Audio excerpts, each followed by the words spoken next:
¿Cómo está, iglesia? Bien, bien. Tiatira, hoy toca hablar de esta iglesia a la cual se le envió esta carta a través del apóstol Juan. Para los que no saben, bueno, el apóstol Juan es el discípulo de Jesús, aquel que se le recostaba en el pecho, ¿se recuerdan? ¿Sí? Aquel que fue el último que quedó cuando crucificaron a nuestro Señor. Fue el único de los discípulos que no salió corriendo como cobarde como todos los demás.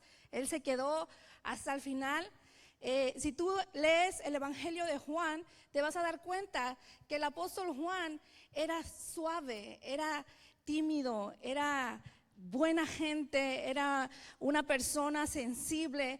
Creo que de todos los discípulos de Jesús, él era el que era mucho más espiritual. Desde que tú comienzas a leer el Evangelio de Juan, te empiezas a mirar la calidad del escrito, que es sumamente espiritual y usa términos sumamente espirituales. Y este es Juan, el apóstol Juan, el cual en su vejez, ya después de que la iglesia había estado esparcida por todos los lugares y se había llevado el Evangelio a muchos lugares, Juan es el único apóstol, el único discípulo de Jesús que muere de una forma natural, pero muere en una cárcel, lo llevaron fuera a esta isla, la isla de Patmos, y allí él en su vejez, en esos años, estando en ese lugar árido, lleno de roca, seco, en su vejez, enfermo, en una situación muy, muy difícil, el apóstol recibe esta revelación de parte del Señor. Y es en Apocalipsis se comienza con esta introducción de cómo él recibe esta gran revelación de parte del mismo Señor, que se le aparece en ese cuarto donde está en esta cárcel de una forma espectacular, majestuosa. Cuando tú lees el comienzo de Apocalipsis y dices: qué increíble la descripción, pero creo que a lo mejor se quedó corto en describir a aquel que se le apareció con un traje blanco, con una cinta en el pecho dorada, con un resplandor, con una hermosura, con aquel brillo que dice que su cabello y todo él era más blanco que la nieve, era una luz espectacular. Sus ojos eran como llamas de fuego y en su boca había una espada de doble filo, y él lo describe de una forma espectacular, y él dice: solamente yo caí delante de él como si estuviese muerto. Y él empieza hablando acerca de cómo Jesús mismo le toca la espalda y le dice: no tengas miedo, porque he venido a darte un mensaje que necesito que escribas todo lo que yo te voy a decir, porque vas a escribir todo lo que ha de venir, ¿sí? Y Jesús se comienza diciéndole al apóstol Pablo estas 7 cartas para 7 iglesias que están en 7 ciudades distintas. Y hoy vamos a hablar acerca de esta iglesia que está en Tiatira, ¿ok? Ustedes, los que han estado viniendo, saben que esta es la cuarta carta, y el pastor Juan ha estado hablando acerca de las otras, y ha estado espectacular la forma de cómo Jesús está trayendo estos mensajes a estas iglesias, que en realidad cada una de ellas tienen alguna particularidad nos vamos a identificar nosotros como Iglesia Centro. Para los que no saben qué significa ser iglesia, ¿sí? Iglesia, a lo que en la Biblia nos enseña, después de Jesús, después de tú recibir a Jesús como tu Señor y como tu Salvador, tú eres la iglesia, ¿sí? Cuando él fue crucificado, él advertía que él en 3 días el templo iba a ser destruido, pero en 3 días él lo iba a levantar. Él estaba haciendo referencia de que él, todo aquel que él creyera en Jesús, iba a ser parte de este nuevo templo, de este nuevo hogar, de este nuevo lugar, de este lugar donde Dios iba a habitar. Dios ya no iba más a habitar bajo un techo, un lugar, un edificio, sino ahora Dios iba a habitar en los corazones de aquellos que le creían. Y eso es la iglesia. Así que repite conmigo: la iglesia soy yo. ¿sí? Obviamente la Biblia nos enseña que nosotros tenemos que congregarnos, ¿sí? Y nos convertimos en una congregación, en un grupo de personas que nos reunimos a adorar, a servir, a aprender, también a enseñar a otros, a animar a otros, a orar por otros. A eso nos reunimos como iglesia, pero el templo en sí eres tú. Amén. Así que, ¿cómo está tu iglesia? ¿Bien, bien o más o menos? Bien, algunos dicen, yo estoy bien. Amén por eso. Así que quiero comenzar dándoles un poco un contexto acerca de qué es esta ciudad en Tiatira. Esta ciudad era un centro comercial en el Asia Menor. Es un lugar estratégico donde había mucho mercado, muchas personas que venían a comprar. Y cuando yo estaba leyendo el contexto de esta iglesia, de esta ciudad, me recordó de donde yo vengo. Yo vengo de un lugar que se llama San Martín Texmelucan, Puebla. No sé si aquí hay alguien que conozca. Nadie. Nada más yo ando por acá. Y en ese lugar es el lugar donde está, se dice, el tianguis más grande de toda la República Mexicana, ¿sí? Entonces yo crecí en un lugar donde sabíamos que todos los martes toda la ciudad se llenaba de comercio. No podías a veces ni salir de la puerta de tu casa porque ya estaba la señora vendiendo allí pantalones o pepitas o fruta o algo, se te plantaban literal en la puerta de tu casa, no les importaba y todas las calles se llenaban de comercio. Allí yo crecí, yo iba a la primaria, a la secundaria y la mayoría de mis compañeros en la escuela, todos eran de hijos de comerciantes, todos eran comerciantes. Si no era el hijo de, fulanito de tal, el hijo del señor que vende chiles secos en el mercado. Oh, fulanita de tal, la hija de la señora que vende calcetas allá al puesto que está en tal lado. Y siempre hacíamos referencia a personas que eran hijos de el que vendía algo en nuestro pueblo, en nuestra ciudad, ¿sí?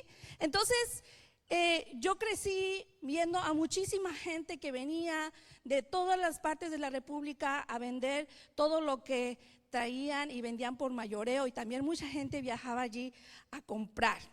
Entonces Tiatira era un lugar más o menos así, donde todo el mundo era comerciante, era el estilo de vida de todos los que vivían allí, pero era tan fuerte el tiempo de comercio, el comercio en esa región, que se tienen que construir algunos gremios, unas sociedades, un grupo, un liderazgo que mantenga en orden los comercios, ¿sí? Cuando no hay ley, ¿qué pasa? Que empieza a ver lo que hay en nuestro país, México, ¿verdad? Que empieza a entrar la delincuencia, a querer aprovecharse de los comerciantes, y entonces se necesita tener algún tipo de grupos de liderazgo que mantienen el orden dentro de todos los comerciantes. Eso se llama un gremio, una sociedad, un grupo de personas que se dedican a lo mismo. Y en Tiatira había un gremio, ¿sí? Pero este gremio tenía una particularidad. En esa región, como todos saben, en la parte de Grecia, en el Asia Menor, se manejaba mucho el adorar todas estas deidades griegas, romanas, acerca de los dioses que en esa región se creía que existían, ¿sí?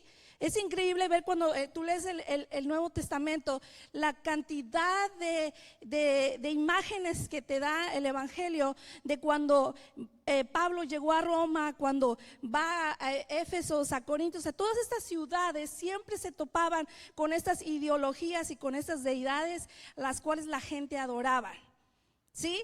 Y en Tiatira había una muy fuerte y era la adoración al dios Apolos, ¿sí? Y entonces este gremio tenía un requerimiento para ser parte de ese grupo de comerciantes, y era que tú tenías que adorar al dios Apolo para que te fuera bien en tu comercio, en lo que tú vendías, ¿sí? Me hizo recordar nuevamente a mi pueblo, porque en mi pueblo se adora a San Martín. ¿San Martín qué? De Porras. ¿San Martín? ¿Sí? Sí, San Martín de Porras. Y yo recuerdo que en medio del mercado local se construía o se construye una imagen grandísima de este santo, que es el que bendice a todos los comercios. Entonces, cada año, en noviembre, se hace toda una feria y se le adora a este santo y se le entregan ofrendas y muchas cosas. Y yo recuerdo que la gente, todos los carniceros se juntaban para vender, juntaban dinero todos los carniceros. Ellos les tocaba construir la base del altar. Todas las personas que venden flores se reunían para ir y ofrendar todas las flores en noviembre a ese altar. Y así sucesivamente se organizaba a todos los comerciantes para que cada año todos tenían que cooperar con toda la adoración a San Martín de Porras. ¿Y qué pasaba cuando algún comerciante? Pues que fíjense que yo no coopero. ¿Por qué? Porque soy cristiana. Tú estás loca, ¿cómo crees que ya te lavaron el coco? Y entonces siempre se cree muy fuertemente que cuando tú ofrendas o cuando tú das a todos estos tipos de adoración, te va a ir muy bien, te va a bendecir. Por eso es que vendes mucho, tienes que darle. ¿Para qué? Para que te vaya bien en tu negocio. Y este es el contexto de Tiatira. Cuando Jesús le da esta carta al apóstol Pablo, esto es lo que estaban viviendo los cristianos en Tiatira. ¿Sí? Tienes que venir con Apolo, dar ofrenda, prender holocausto, hacer lo que tengas que hacer para que tu negocio sea exitoso. ¿Sí?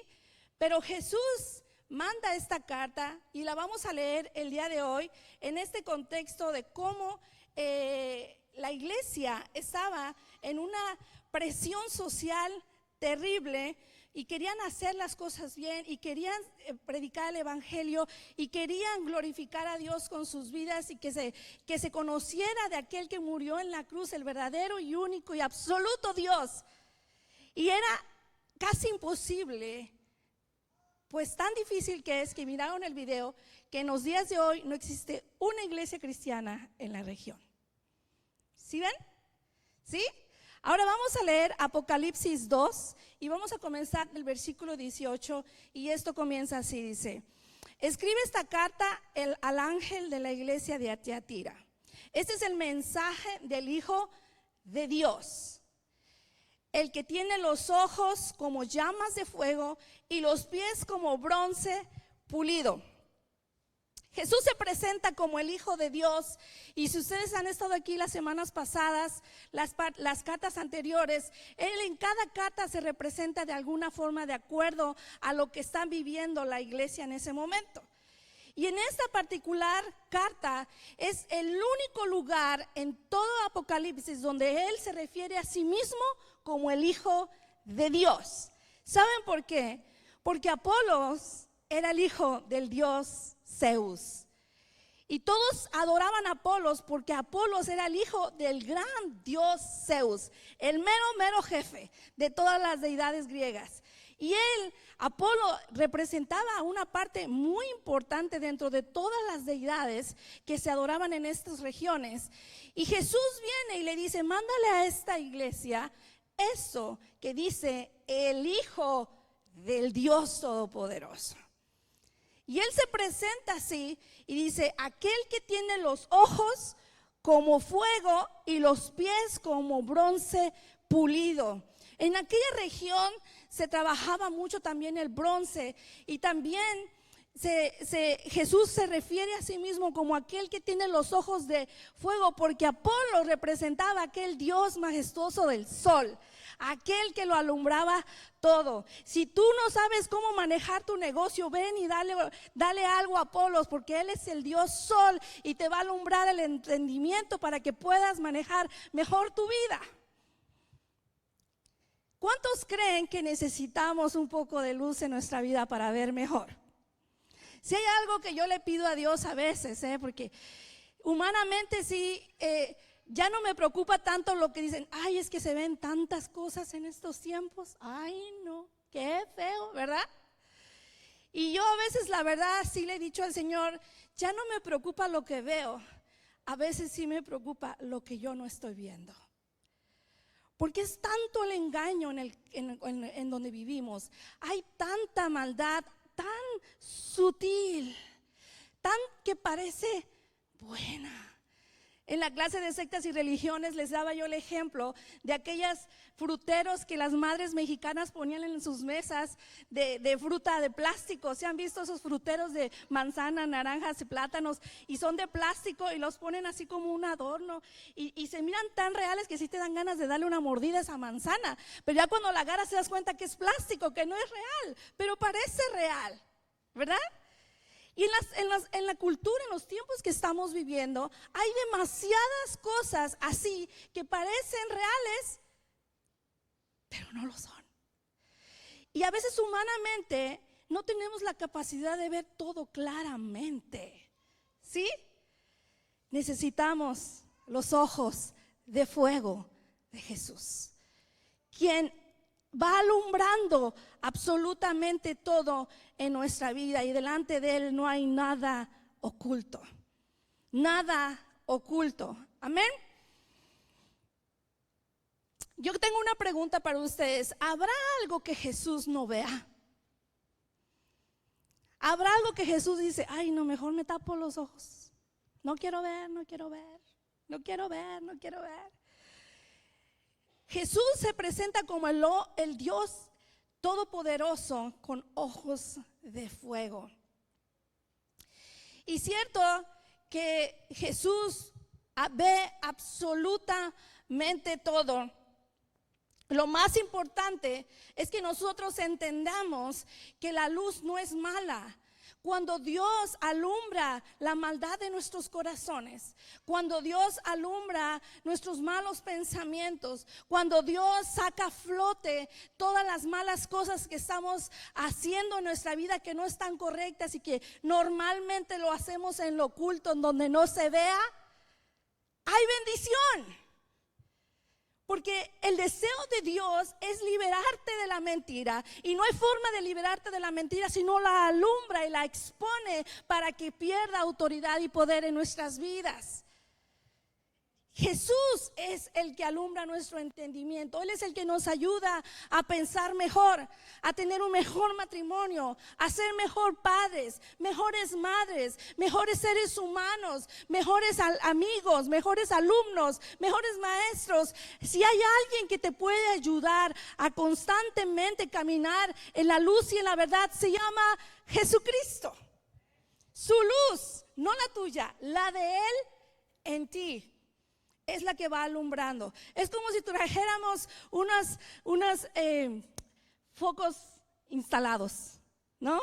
Una luz instalada. Puedes ver claramente. Una de las cosas que a mí me impactó cuando yo comencé a ir a la iglesia cristiana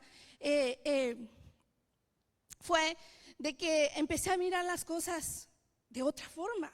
No sé si a ustedes les pasó, les ha pasado o les está pasando, pero yo era antes como Shakira, sorda, muda, testaruda y a veces un poco aquello, ¿sí? No ves, no entiendes, ¿no? Y cuando yo empiezo a leer las escrituras, empiezo a orar, empiezo a tener esta relación con el Señor, creo yo fuertemente, a ser bautizada por el Espíritu de Dios, por el bautizo del fuego, de aquello que viene a tu vida y quema todo lo que no sirve. Es algo que se te empieza a destapar en tu entendimiento. Y yo recuerdo caminábamos por las calles en el carro o íbamos para allá y veía yo alrededor, y yo veía todo. La vida me cambió en el momento que Jesús llegó a mi vida y me abrió el entendimiento. Antes de Jesús, yo no sé qué era, pero yo no era nada, ¿sí? Yo no entendía, no veía, no escuchaba, no sabía absolutamente nada. Y empieza en ti aquel deseo de más. Yo iba a la iglesia y yo en los primeros días que yo empecé a ir a la iglesia, yo me sentaba y yo escuchaba que hablaban de un tal Pedro y que Pedro negó a Jesús. Y yo decía, en mi vida había oído de Pedro. Dios mío, si estaba perdida. Y entonces yo iba a mi casa Y yo, bueno, antes de ir, yo iba con alguna, pues yo era mi conocida amiga Vicky, ¿no? Y yo la conocí por Vicky, pero resulta que cuando ya íbamos a la iglesia tenía que decirle hermana Vicky. Ok. Vicky, ¿en dónde encuentro eso de Pedro? ¿En dónde está en la Biblia? ¿Cómo se lee? ¿Cómo se come? ¿No? Y mi hija, pues lee el Evangelio de Juan. O hay unas cartas de Pedro en la Biblia. Pues yo me iba a la casa y me pasaba toda esa semana leyendo de Pedro. Y entonces descubría que Pedro era un discípulo de Jesús, que Pedro negó a Jesús, que Pedro caminó sobre las aguas, que sobre Pedro la roca el Señor le dijo, no te lo ha revelado ni hombre ni carne, te lo ha revelado el Señor, que yo soy el Mesías. Y entonces empiezo a conocer a aquel Pedro que lleno del Espíritu evangelizó 5,000 personas en un día, y empiezo a conocer la vida de este hombre, y cada vez que empiezas a conocer más se te empieza a abrir el entendimiento. ¿Sí? ¿Quién te abre el entendimiento? Dios. El Espíritu de Dios es el que nos hace ver lo que antes no veíamos. El Espíritu de Dios, el que te hace ser lo que no eras antes. Vivir la vida que antes no vivías. Él es el que alumbra tu caminar. Así que Jesús ve con claridad para ayudarte a pensar con claridad. ¿Cuántos dicen amén? Amén. En la vida te vas a encontrar en situaciones complicadas donde no vas a saber qué hacer. Y todos los que tenemos al Espíritu de Dios, en algún punto, Él viene y te alumbra. A mí me sucedió algo. Yo fui hace unos 2, 3 años, no me acuerdo, a Hawái con unas parejas. Y una de ellas llevaba un bebé. Y cuando regresábamos de Hawái, llegamos al aeropuerto y pasa el papá, pasa el niño chiquito y la mamá con el bebé que le da pecho, pasa su pasaporte, ella de Venezuela, le dice, usted no puede pasar. ¿Cómo? No puede pasar. ¿Por qué? Porque en su ticket nada más dice su nombre y su apellido, y usted tiene un nombre en medio y su ID no concuerda con el ticket, no puede pasar. Pero oiga, ¿cómo va a ser? Mi niño va a pasar y yo no, yo le doy. Y entonces, ¿qué voy a hacer? ¿Qué voy a hacer? Y yo le doy mi pasaporte también, y me dice, usted tampoco. Y yo me quedé, ¿por qué si me aceptaron de venida y ahora de regreso no puedo? No puede, porque su ticket no va de acuerdo a su licencia. Dije, oh no. Y ella empezó a llorar. ¿Qué voy a hacer? Mi niña se va a subir al avión y yo me voy a quedar. Y vayan allá enfrente otra vez y compren otro ticket, o a ver si les pueden cambiar el ticket para que se puedan subir, pero rápido porque se va al avión. No, hombre, no corrimos, volamos ese aeropuerto. ¡Fua! Le pedimos perdón a toda la gente que estaba haciendo línea. Perdónenos, pero necesitamos solucionar este problema. Como locas, por favor, déjenos subir al avión. Por favor, déjenos. Ella empezó a llorar, se puso a poner histérica, diciéndole, yo le doy pecho a mi niña, ¿qué va a hacer mi hija llegando a California? ¿Y quién le va a dar de comer? No, su mundo se empezó así, ¿no? Y yo allí, pues no me quedaría mal otros 2 días en Hawái, ¿verdad? Pero yo la veía súper histérica. Un instante, así, sentí la voz del Señor que me dijo, regrésate y vuelve a dar tu pasaporte. ¿Qué? Regrésate y vuelve a dar tu pasaporte. Ok, le dije, ahorita vengo. Y me fui, ¿no? Doy mi pasaporte y me dice, pásale. Le dije, espérense, es que mi amiga también necesita pasar. Y ahí me voy. Y le hago, chica, vente. ¿Qué? Vente. Ya venía toda llorando, toda triste. Dalo. ¿Qué? Dalo otra vez. Lo da, pásenle. No, hombre, entramos a ese lugar nos quitamos los zapatos, sí, ya la niña estaba arriba del avión, éramos las últimas en subir. De donde nos hacen el chequeo al avión, nos fuimos descalzas, corriendo como locas al avión. Llegamos al avión y llegamos a California. ¿Qué fue? Que en momentos cruciales, cuando menos te lo esperas, ¡pum!, te llega la claridad. Te llega la claridad. Eso solamente lo hace Dios. Estoy segura que aquí hay muchas personas que les ha pasado aún cosas más impresionantes, para que ustedes puedan darse cuenta de la magnitud de lo que es cuando Jesús se presenta a tu vida diciéndote: yo soy el Hijo de Dios, el que lo ve todo, el que lo sabe todo, ¿sí? Yo soy tu Dios, y soy el que tiene ojos como fuego, y esto está para ti también si me recibes como tu Señor. ¿Cuántos lo creen?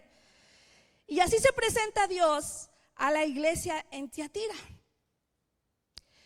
Vuelvo y pregunto, ¿habrá algo que Jesús no vea? No lo creo. Y continúa la carta así, dice: yo sé que todo lo haces, yo sé todo lo que haces. Le dice: he visto tu amor, tu fe, tu servicio y tu paciencia con perseverancia, y veo tu constante mejoría en todas las cosas. Tiatira era una iglesia en constante crecimiento, ¿sí? Era una iglesia que se esforzaba constantemente, no nomás cuando tenía ganas, ¿sí? Era una iglesia que estaba en avivamiento, era una iglesia que constantemente estaba dando frutos y estaba en un crecimiento. Tiatira era una iglesia que daba amor, servicio, era paciente, entendía lo que estaba pasando en su ciudad, amaba a las personas, no importando qué. Y esa era una iglesia llena de eso que se necesita para poder ser usados por Dios: constancia. ¿Me oyeron bien? Si tú quieres ser usado por el Señor, sé constante, esfuérzate, apúntate. Si ya te leíste un libro, léete otro y después otro.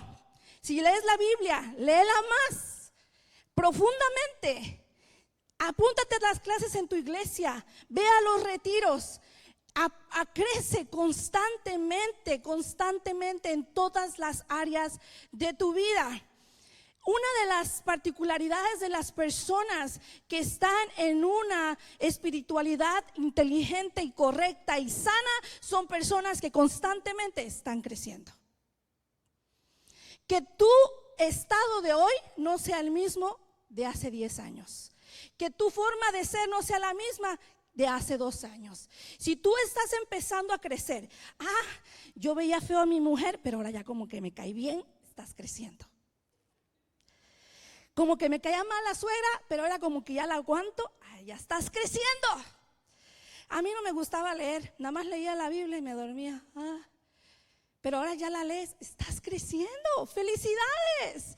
Antes no sabía orar, no me sabía ni qué decir. Ahora ya oras, por lo menos por los alimentos, ya estás creciendo, ¿sí? Pero lo que sabes hoy, que no sea lo que en 2 años. No te quedes ahí, sigue creciendo. Esta era una iglesia en constante crecimiento. ¿Cómo está tu iglesia? ¿Está creciendo o está estancada? ¿Creciendo o estancada? Yo oigo tantas historias de cristianos hablando de las glorias pasadas.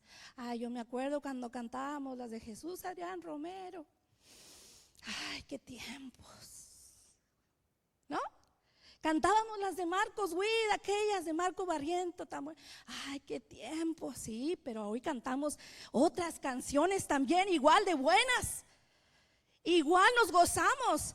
¿Por qué? Porque estamos avanzando, estamos en un constante movimiento. La iglesia de Cristo está en un constante movimiento. La iglesia que no está en movimiento se estanca y luego empieza a oler feo, como el agua.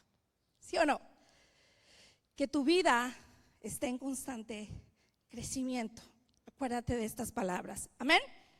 Seguimos leyendo. Dice, pero tengo una queja contra ti, le dice el Señor, Tiatira. Tengo una queja en tu contra. ¿Permites que esa mujer, esa Jezabel, que se llama a sí misma profetisa, lleve a mis siervos por mal camino? Ella les enseña a cometer pecado sexual y a comer alimentos ofrecidos a ídolos. Le di tiempo para que se arrepintiera, pero ella no quiere abandonar su inmoralidad. Por lo tanto, la arrojaré en una cama de sufrimiento, y los que cometen adulterio con ella sufrirán terriblemente, a menos que se arrepientan y abandonen las maldades de ella. Ay, ustedes me van a decir, bueno, yo este no es el Jesús que a mí me platicaron. El Jesús que a mí me platicaron no dice estas cosas, y la voy a matar y también a sus hijos, ¿no? Hay demasiada enseñanza solamente en esta parte, porque lo que habla Jesús siempre es importante. Y él le está diciendo específicamente a esta iglesia: amo todo lo que haces, he visto tú eres magnífica, good job, pero tienes a una mujer en tu iglesia que está haciendo cosas que no están tan bien, ¿verdad? Y esta Jezabel, para que los que no saben, sepan, Jezabel es una historia. Allá en Primera de Reyes, era una mujer sumamente mala, odiaba todo lo de Dios, odiaba a los profetas de Dios, mandó a matar un montón, hacía lo impensable. Pero ella era la esposa de un rey de Israel, ¿ok? El rey Acab, que también era pésimo rey, uno de los peores reyes en la era de reyes para el pueblo de Israel. Y Jezabel tenía una particularidad, ¿sí? Que ella adoraba al dios Baal. Hasta su nombre se llama como Baal. Y el papá de ella tiene un nombre como Baal. Es como tu mamá cree en el San Lucas y te dice Lucas, te pone Lucas. A mi esposo le pusieron Juan por San Juan, ¿no? Y así te ponen el nombre del santo que adoran, ¿verdad? Bueno, al papá de Jezabel le pusieron el nombre de Baal, uno de los dioses paganos más terribles y que destruyó mucha parte del pueblo de Israel y los llevó a una idolatría, a una forma de traicionar a Dios. Bueno, ella era buenísima armando templos, fiestas, tiempos de adoración, juntaba gente. Una mujer súper activa para adorar a un dios pagano, ¿sí? Y ella no podía ver a otro que estaba apasionado por el Dios verdadero, porque se le prendía aquello. Y tanto se le prendía que mandaba matar a quien tuviese que mandar. Era una mujer que sumamente aterraba a todo mundo. Malísima, ¿ok? Ahora, obviamente el apóstol Juan escribe esta parte acerca de Jezabel, y obviamente Jezabel ya no existe en ese tiempo, ¿verdad? Pero Jesús hace referencia a esa mujer porque Jezabel se convierte después de ya no habitar. Jezabel es un espíritu, ya no habitar en esta mujer. Ese espíritu, a través de la adoración a otros dioses, empieza a expandir a través de los años y las generaciones. Y Jezabel existe hasta los tiempos de hoy. Está muy activa la Jezabel todavía. Jezabel es una actitud, una ideología, una forma de pensar, una forma de ser. Jezabel es una persona que le encanta estar en la iglesia de Cristo para desviarla, para manipularla, para torcer las enseñanzas, para juzgar a los líderes, para oposicionarse, para destruir, para separar, para traer todas esas cosas malas a la iglesia. ¿Sí? Jezabel no solo es mujer, también puede ser hombre, es un espíritu. ¿Me van entendiendo? ¿Sí? Y Jesús le dice a Juan, escribe a esta iglesia y diles que tengo esto en contra de ellas, que van tolerando día a día a este espíritu, a este espíritu. ¿Quién es la iglesia? Vuelvo a lo mismo. ¿Quién? Tú y yo. Si tú detectas a Jezabel en tu vida, alrededor de ti, cualquier situación que dices, ya conozco este espíritu, ya sé cómo es. Ok. Y tú lo toleras, tú le dices, hola, ¿cómo estás? ¿Sí? Y tú no entiendes que eso que ella o él trae es algo que no te hace bien como iglesia. Estamos en problemas, ¿verdad? ¿Cómo yo puedo detectar a Jezabel? ¿Cómo identifico este espíritu? ¿Cómo sé cuando algo o alguien es Jezabel? Si Jezabel está en unas personas o está dentro de mí. Obviamente no te vas a poner ya sé, mi comadre es jezabélica. No, y ahora ya sé, mi amiga es jezabélica. No, sí, el compadre es jezabélico. No.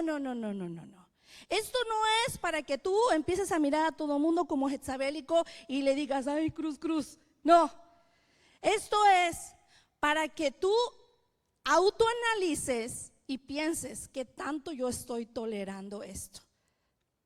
¿Sí? Porque lo que Jesús tenía en contra de Tiatira era que estaba tolerando esto. ¿Ok? ¿Cómo yo identifico a Jezabel? Bueno, yo le tengo 3 formas y la Biblia lo dice, ¿ok? Lo primero que muestra en la carta de Tiatira es que dice que se autonombra profetiza, ¿sí? Cualquier persona que ha leído la Biblia en su vida entiende y sabe con certeza que existen profetas falsos. ¿Cuántos dicen amén? ¿Verdad? El que no lee la Biblia no sabe. Pero si tú lees la Biblia una y otra vez, la Biblia advierte acerca de que existen profetas falsos. ¿Y qué es un profeta? Un profeta es aquel enviado de Dios a traer un mensaje a su pueblo, ¿sí? Pero tiene que haber un orden para ser un profeta, porque si no hay un orden, pues hay desorden. Y Dios nunca actúa bajo el desorden, porque Él es un Dios de orden, ¿sí? Entonces cuando Él dice, esa Jezabel que se auto nombra, profetiza, quiere decir que ese espíritu se porque no cree que nadie más merezca darle el nombre de profetisa, ¿sí? Y muchas veces en la iglesia nosotros podemos decir, no ocupo a Dios, yo puedo. No ocupo que Dios me diga que yo soy un campeón. Yo sé que soy un campeón, ¿no? No ocupo que Dios me diga, mira, hermoso, preciosa mujer de Dios, estás haciendo, no ocupo, yo sé, ¿sí? Y la profetisa o el profeta se autonombra porque desde esa actitud está rechazando el liderazgo, la autoridad de Dios, ¿sí? Dios nos pone gente en nuestra vida para llevarnos en una espiritualidad sana, ¿sí? Nos pone gente que nos va a decir cómo hacer las cosas, pero tiene un efecto sumamente mucho más importante, ¿sí? ¿Y saben cuál es? Que cuando tú aprendes a seguir a otros, es cuando realmente estás creciendo. Yo no conozco a nadie que yo pueda decir, esa persona es sumamente exitosa y que no sigue a nadie. Constantemente gente me pregunta, aquel profeta, aquella profeta, ¿será un profeta malo? ¿Será un profeta falso? ¿Será bueno? Mi respuesta siempre va a ser la misma: lee la Biblia. lee la Biblia. Podré ir a ver a aquella profeta, aquella que dice profecías. Los profetas falsos siempre te van a decir lo que tú quieres escuchar. ¿Sí o no?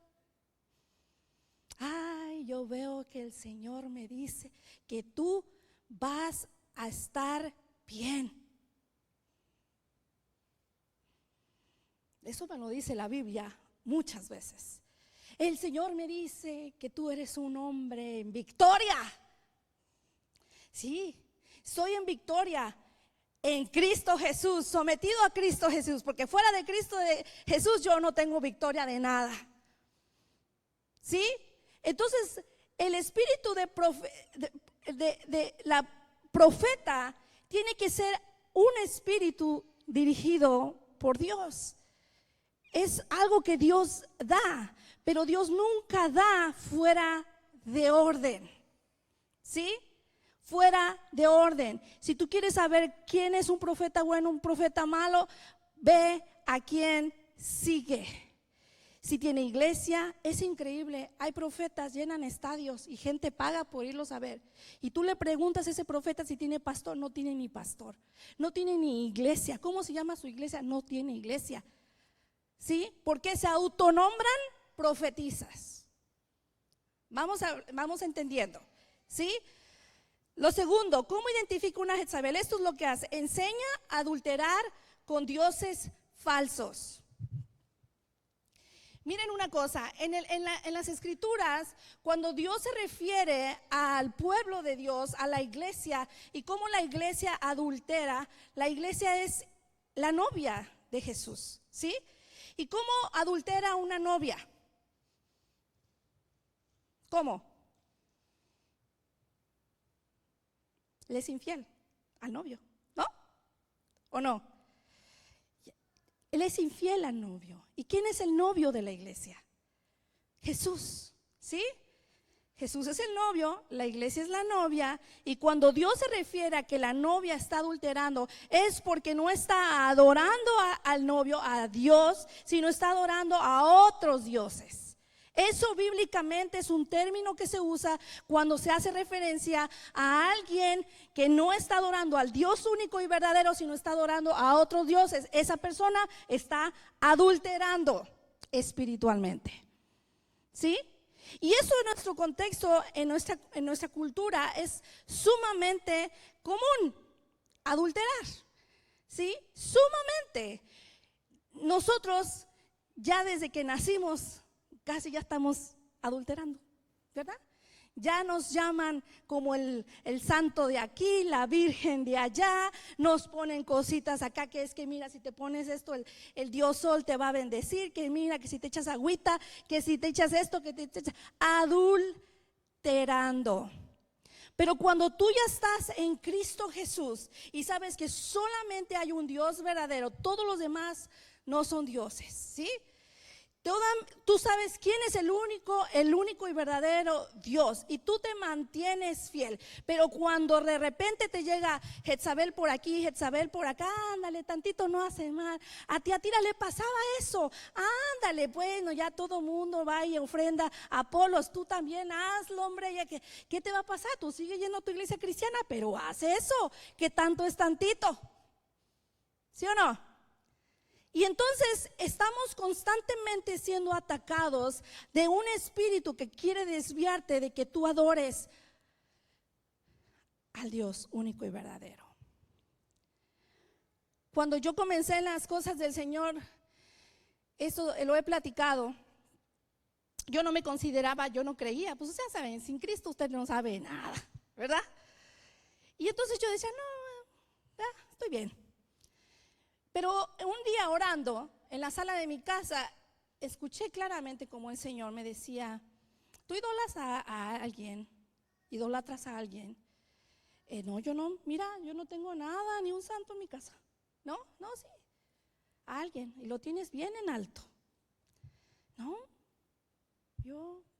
yo sentía eso en mi corazón, yo decía, ¿de qué me habla Dios? Tu esposo. tu esposo es tu Dios y te lo voy a quitar. Esta historia es impresionante en mi vida porque marcó una etapa de mi vida sumamente importante. Toda mi vida giraba alrededor de él, todo lo que era él, cómo lo quería él. Si él lloraba, yo lloraba. Si él reía, yo reía. Si él pensaba, yo pensaba. Si él no pensaba, yo no pensaba. Todo era yo intimidada. Llegamos a Cristo, vamos a la iglesia, lo invitan a un retiro, se va a ese retiro. Y cuando yo estoy en mi casa, en esos días que él está afuera, me dice: Señor, yo te lo voy a quitar. Dije: se va a matar en el camino de regreso, se va a matar. Yo estaba ya espantada por esa claridad que yo empezaba a sentir de parte de Dios. Cuando mi esposo llega, no, si llegó, pues entonces ¿de qué me está hablando Dios? Al otro día mi esposo me dice: tengo algo muy importante que hablar contigo, siéntate. Dije yo: ¿y ahora qué trae? El Señor me ha mandado decir algo que de verdad yo sé que te va a doler mucho. Dije: no, pues ya empezamos mal, ¿verdad? Y mi esposo se sienta y me dice: le prometí al Señor que yo quería todo con él. Y él me dijo: si es todo, saca todo. Vas a sacar todos tus pecados a la luz si quieres comenzar de nuevo y quieres que yo te regrese a tu familia.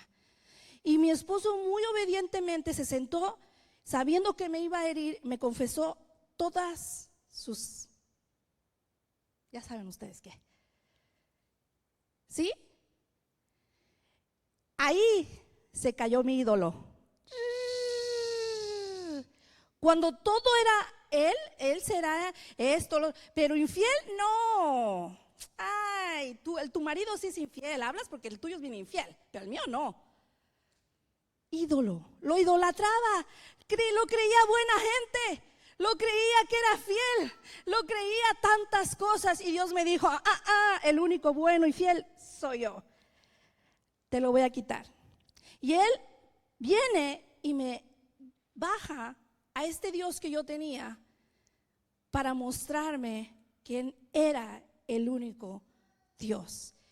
Y Dios hace a mi esposo añicos para volverlo a construir de nuevo. Y ahora él es un hombre de Dios que ha aprendido y sigue aprendiendo a hacer lo que Dios quiere que él sea.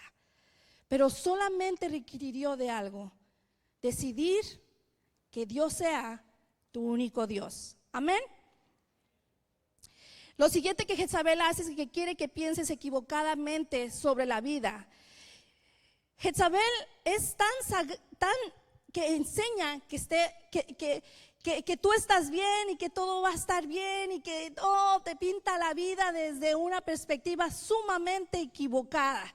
Yo a veces conozco gente que creen que son hasta más buenos que Jesús. No, casi andan volando por los aires de lo buenos que son. Cuando la realidad es otra, necesitamos a un Salvador todos.